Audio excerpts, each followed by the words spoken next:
পহেলা বৈশাখ উপলক্ষে রমনায় প্রাক নিরাপত্তা মহড়া দেওয়া হয়।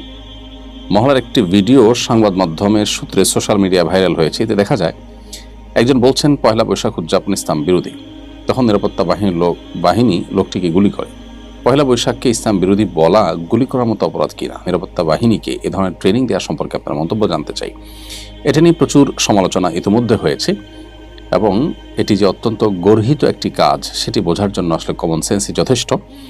পহেলা বৈশাখের বিরোধিতা করলে তাকে গুলি করা যাবে, এরকম একটি সেন্স এখান থেকে ক্রিয়েট হয়েছে। অথচ এটি সম্পূর্ণ একটি ভ্রান্ত সেন্স এবং কোনো সুস্থ মস্তিষ্কের মানুষ নিশ্চয়ই এর সাথে একমত পোষণ করবেন না।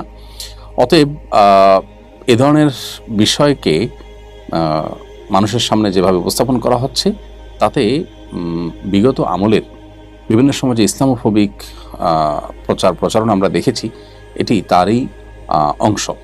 বিধায় এর সাথে যারা জড়িত আছেন তাদেরকে জবাবদিহিতার আওতায় আনা উচিত। যে পুলিশ তার মহড়া দিবে, খুবই স্বাভাবিক, কিন্তু সে মহড়াতে যদি এ ধরনের কোনো বিষয়কে উপস্থাপন করা হয় এবং সম্পূর্ণ ব্যক্তি স্বাধীনতা, মত প্রকাশের স্বাধীনতার বিষয়গুলোকে যদি অপরাধের কাঠগড়ায় দাঁড় করানো হয়, তাহলে সেটা সন্দেহাতীতভাবে অন্যায়, অর্থাৎ পুলিশ নিজে আরেকটি অপরাধে লিপ্ত হয়েছে এই ধরনের মহড়া পরিচালনা করার মধ্য দিয়ে। আমি আশা করব যে তারা তাদের ভুল বুঝতে পেরে সেটার সংশোধনের চেষ্টা করবেন এবং ভবিষ্যতে এ ধরনের ভুল, এ ধরনের ভ্রান্ত কাজকর্ম থেকে তারা বিরত থাকবেন। আমি নিজেও তো পহেলা বৈশাখ এর এই কালচারটাকে ইসলাম বিরোধী মনে করি। এটা প্যাগানদের থেকে এসেছে, সো এটা ইসলাম সমর্থন করে না। তা বলে আপনি আমাকে গুলি করবেন? আমার মনে হয় যে এখানে সেই আগের আমলের যে ইসলামোফোবিক আপনার প্রেতাত্মা পুলিশের উপরে ছিল, ভর করে তারা এখনও কার্যকর আছে এবং সেটার ফলশ্রুতিতে বোধহয় এ ধরনের ভিডিও আমাদেরকে দেখতে হয়েছে, যা দুর্ভাগ্যজনক এবং যেটা দেখে আমরা সবাই কম বেশি সংক্ষুব্ধ।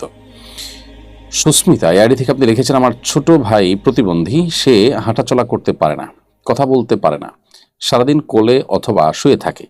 কিছু মানুষ বলছে ওকে সুন্নতে খাতনা করার জন্য, ও তো অসুস্থ, তার অনেক কষ্ট হবে, করণীয় কি?